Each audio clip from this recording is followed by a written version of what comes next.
Ensuite, je vis des trônes.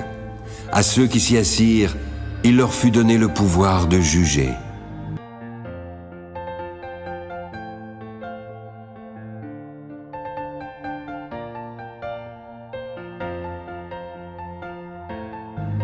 Je vis les âmes de ceux qui avaient été décapités à cause du témoignage de Jésus et à cause de la parole de Dieu.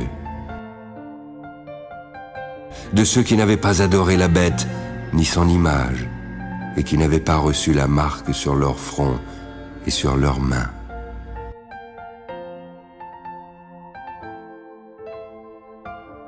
Ils revinrent à la vie et régnèrent avec Christ pendant 1000 ans.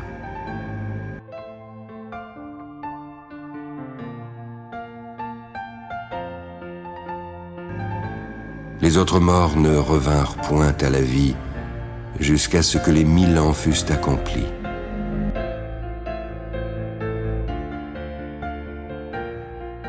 C'est la première résurrection.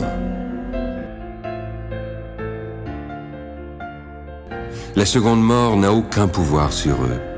Ils seront les sacrificateurs de Dieu et de Christ. Ils régneront avec lui pendant 1000 ans.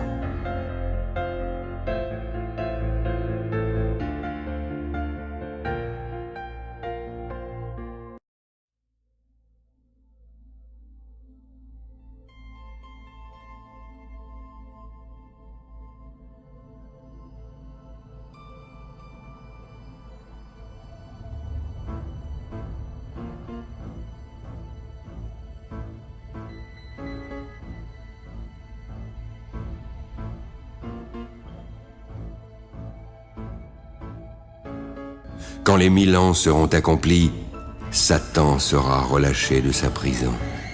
Il en sortira pour séduire les nations qui sont aux 4 coins de la terre.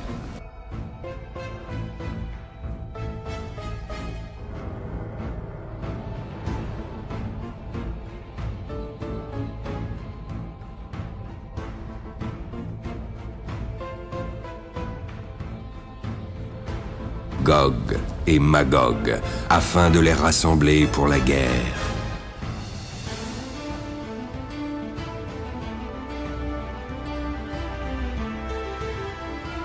Leur nombre est comme le sable de la mer.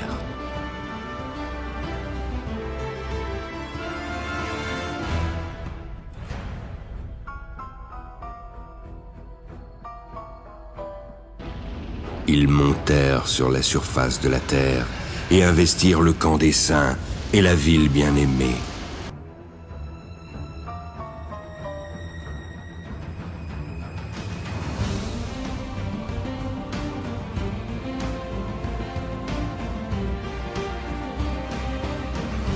Mais un feu descendit du ciel et les dévora.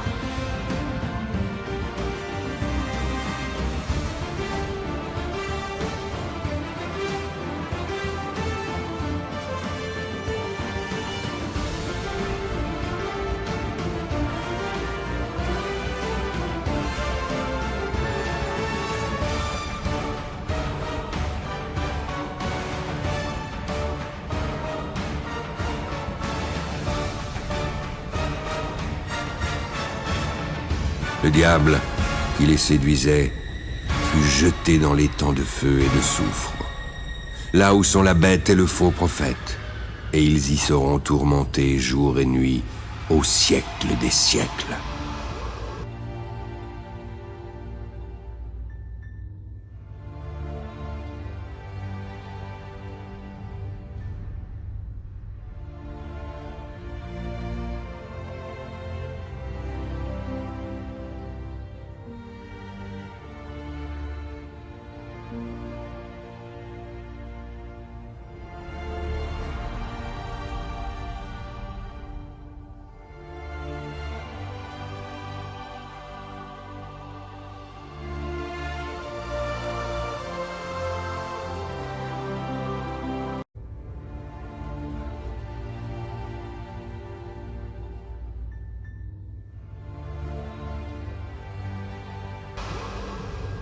Puis je vis un grand trône blanc et celui qui était assis.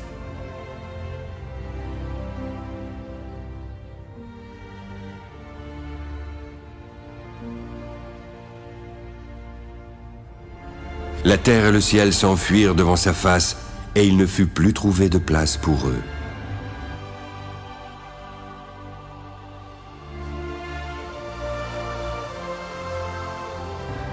Alors je vis les morts, les grands et les petits qui se tenaient devant le trône.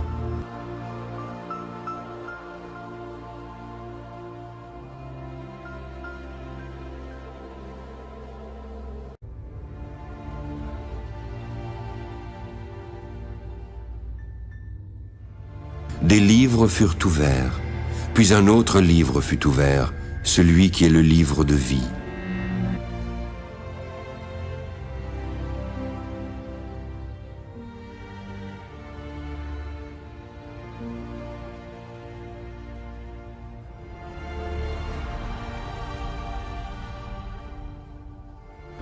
La mer rendit les morts qui étaient en elle.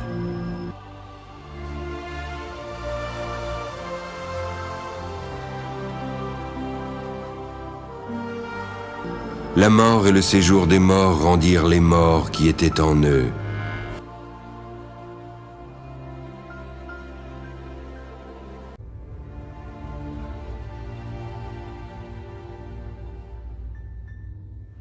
Les morts furent ensuite jugés selon leurs œuvres, d'après ce qui était écrit dans ces livres.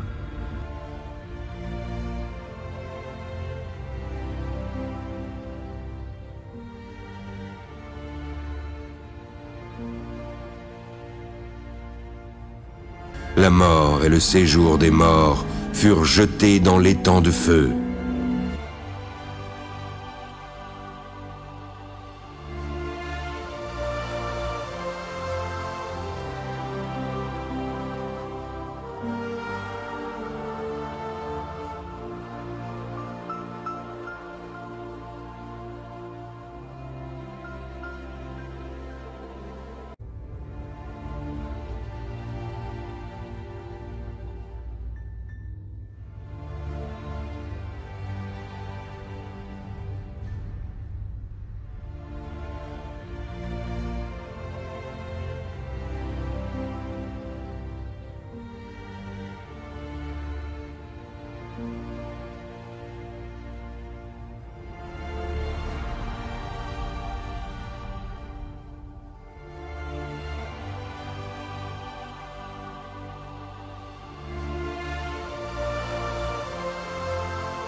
Quiconque ne fut pas trouvé écrit dans le livre de vie fut jeté dans l'étang de feu.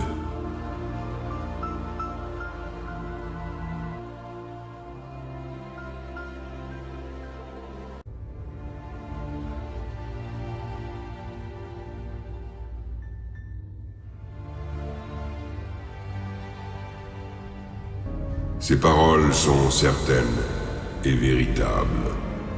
Le Seigneur, le Dieu des esprits des prophètes, a envoyé son ange pour montrer à ses serviteurs les choses qui doivent arriver bientôt.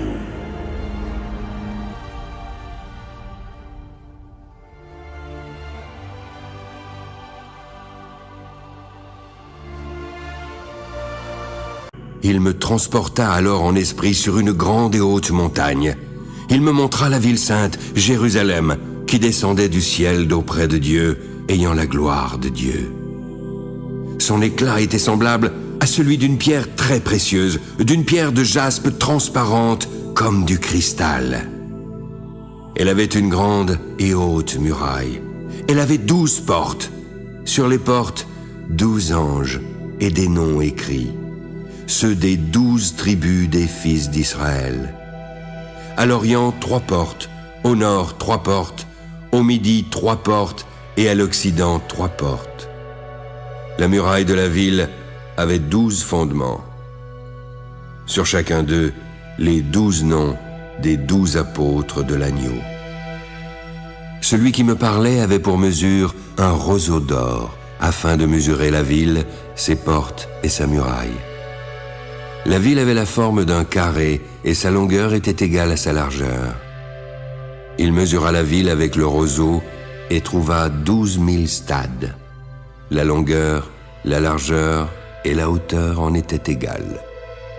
L'ange mesura la muraille en mesure d'homme et trouva 144 coudées. La muraille était construite en jaspe, et la ville était d'or pur, semblable à du verre pur. Les fondements de la muraille de la ville étaient ornés de pierres précieuses de toute espèce. Le premier fondement était de jaspe, le second de saphir, le troisième de chalcédoine, le quatrième d'émeraude, le cinquième de sardonyx, le sixième de sardoine, le septième de chrysolite, le huitième de béryl, le neuvième de topaze, le dixième de chrysoprase, le onzième d'hyacinthe et le douzième d'améthyste.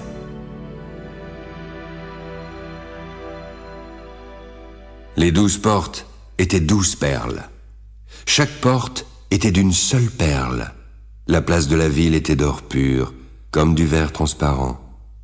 Je ne vis point de temple dans la ville, car le Seigneur Dieu Tout-Puissant est son temple, ainsi que l'agneau. La ville n'a besoin ni du soleil ni de la lune pour l'éclairer, car la gloire de Dieu l'éclaire, et l'agneau est son flambeau. Les nations marcheront à sa lumière, et les rois de la terre y apporteront leur gloire. Ses portes ne se fermeront point le jour, car là, il n'y aura point de nuit. On y apportera la gloire et l'honneur des nations. Il n'entrera chez elle rien de souillé, ni personne qui se livre à l'abomination et au mensonge. Il n'entrera que ceux qui sont écrits dans le livre de vie de l'agneau.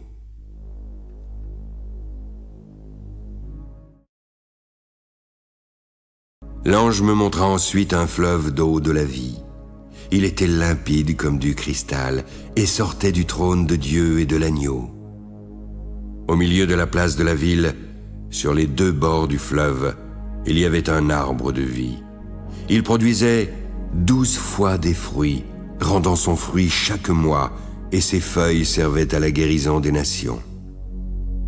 Il n'y aura plus d'anathème. Le trône de Dieu et de l'agneau sera dans la ville. Ses serviteurs le serviront et verront sa face. Son nom sera sur leur front. Il n'y aura plus de nuit et n'auront besoin ni de lampe ni de lumière, parce que le Seigneur Dieu les éclairera. Et ils régneront au siècle des siècles.